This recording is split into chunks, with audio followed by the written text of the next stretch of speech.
بسم الله. السلام عليكم.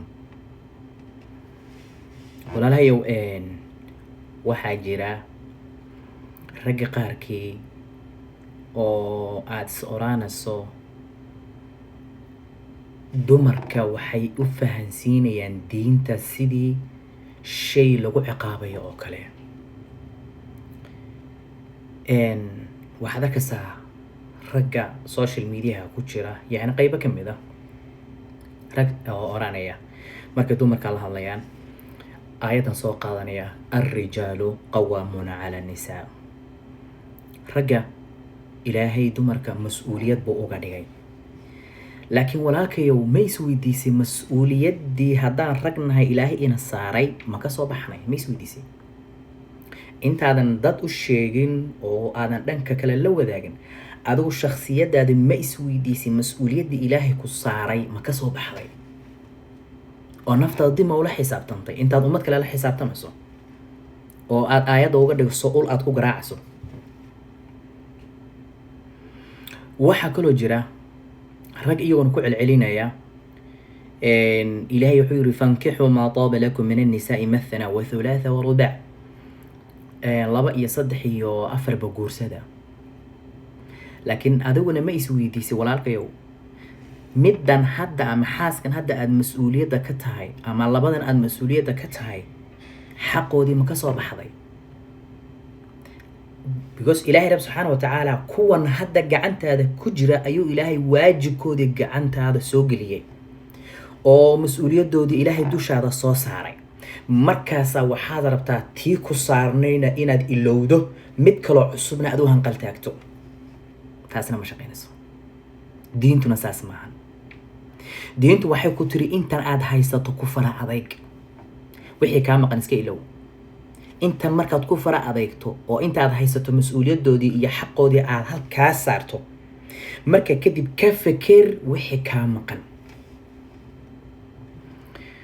waxaa kaloo jira rag iyagana soo daliishada xadiidkan uu nebigu sal ly slam oranayo gabadhii intuu ninkeedu u yeero oo gogosha ugu yeero diida malaa'igtaa lacnada. adigu ma isweydiisay imisa naclada kugu socota oo waajibaad ku saaran aad ka tagtay oo xaq ku saaran aad ka tagtay oo waxa la yidhahdaa wax badan oo xaaskaaga ilmahaagu kaa doonayay aad dayacday imisa naclad kugu socota ada laftigaaga? ma isweydiisay maxaad halkaa shay oo nebigu sal slam dumarku ugu sheegay aada uga dhigaysaa xaaskaaga ulaad ku garaacayso oo ku ciqaabayso? maxaad adigu naftaada ula xisaabtami weydi mintaad rabto dad inaad la xisaabtanto? arrinta kale waxay tahay waxaa jira iyagana rag iyagana soo qaata xadiidkii nebigu sal slam uu ku yidhi gabar saxaabiyada maalin waxay u timid nebiga sal slam markaas waxay ku tiri rasuulka ilaahayow hooyada baa jiran oo xanuunsan inaan aadaan rabaa ninkayguna way ii diiday rasuulka ilaah maxaan sameeyaa? markaasuu rasuulku wuxuu ku yidhi ninkaaga adeec. way iska soo laabatay way iska joogtay.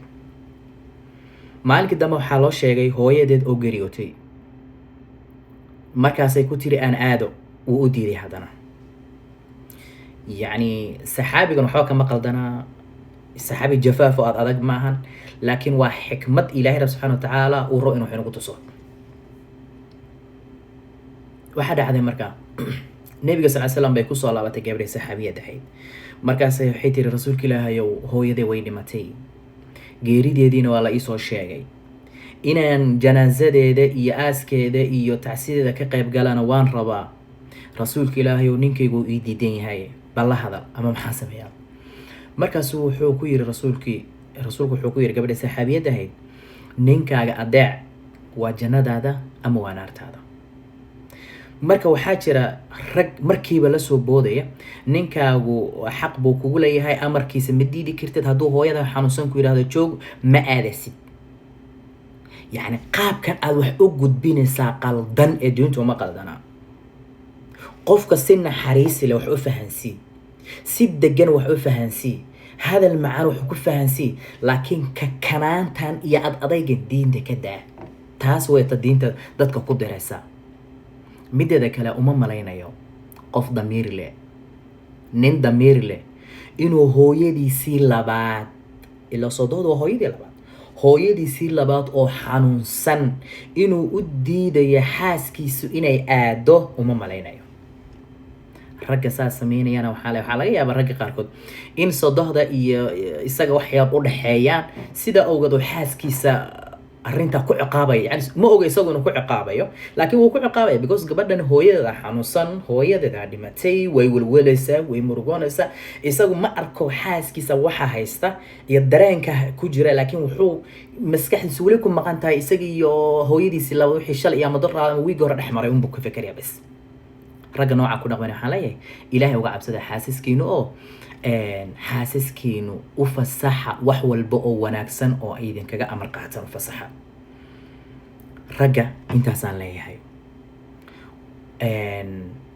oo waxaan leeyahay ragga iyagana sidoo kale ragow dumarkeena aan hagaajino oo diinta u macaaneyno oo diinta u qurxino oo diinta uga dhigno shay macaan oo ay mar walba macaankiisa aysan ka maarmi karaynin ragga intaas ale dumarkana waxaa leeyahay dumarow idinkuna rabbigii idin abuurtay intaad ka cabsataan oo ka baqdaan oo u laabataan raggiinu waa mas-uuliyaddii ilaahay mas-uuliyaddiinii baa ilaahay saaraya ka dambeeya ixtiraama wanaajiya qurxiya dejiya raggiina oo rag wanaagsan oo qurxsan ka dhigta idinkaa raggiina qurxisan kara idinkaa raggiina wanaajisan kara idinkaa raggiina kasban kara idinkaa raggiina wanaag walba ku abuuran kara oo ku samaysan kara iska daya idinkuna kakanaankan iyo muxuu waxaa la yidhaahdo arrintan aad leedahay kaga aarso iska daa ilaahay uga cabso